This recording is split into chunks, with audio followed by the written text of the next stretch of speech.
Hi, in this video, I'm going to show you specifically the basics of graphing categorical data, show you the different graph types available, and how to iterate between them.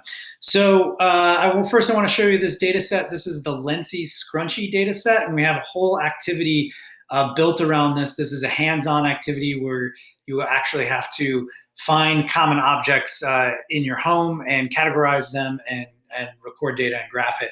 But just to show you, this is Lency's Scrunchy. This is, I'm talking about, of course, the Scrunchy hair ties.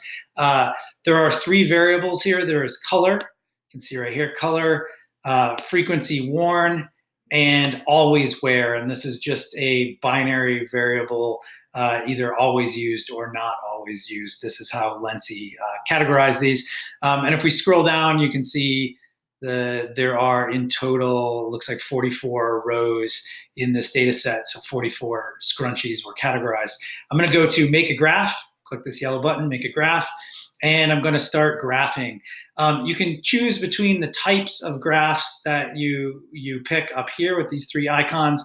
Let's start out with this histogram frequency plot. I think this is a good one to begin with for categorical variable. Let's look at how color graph. So if I go up to this color variable and I click show, it will graph this column and it will add it. And so it's showing them displayed the count of each color. So the y-axis is just number and the x-axis is the different colors.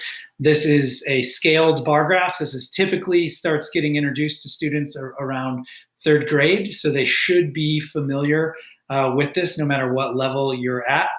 I want to point out how you can reorder the columns on here. So maybe we want to put these all in order from highest to lowest. And you can see pink and purple are the two highest, but they're not displayed first in the graph. So if I want to change that, I go up to the variable color and I click this labels button.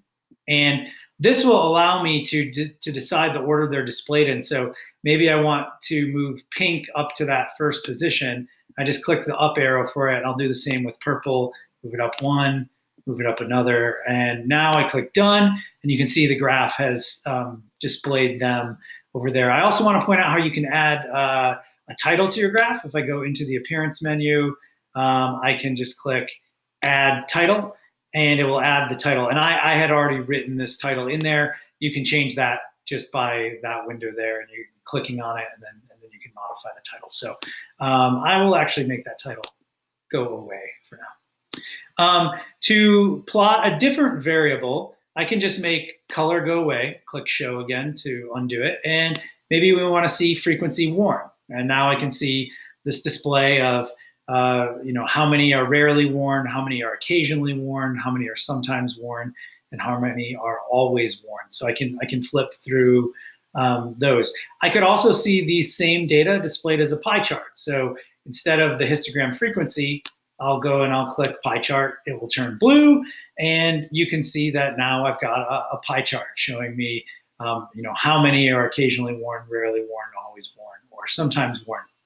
I also want to show you, if I go to the scatter box bar or categorical bubble icon, so right here, I click that, and now it says a single variable scatter plot needs continuous data column on the y-axis. That's a numeric. But if I go add another categorical variable, it will make this categorical bubble plot where it will size these circles to show you how many are counted in the different combinations of these categories. So for example, here are 10 scrunchies that are rarely worn and also fall into the not always used category.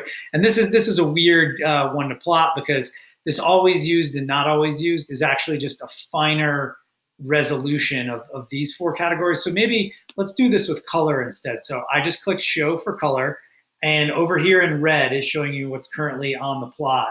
But maybe I want to do, we'll do color on the y-axis. And now this makes a little bit more interesting plot, where we can see we've got these two categories, always used and not always used, and we can see which fall into each. And then we can see what the breakdown is for each color. So for example, for pink, you can see 6 of the scrunchies are not always used, and 1 is always used. And so you can see what that breakdown is.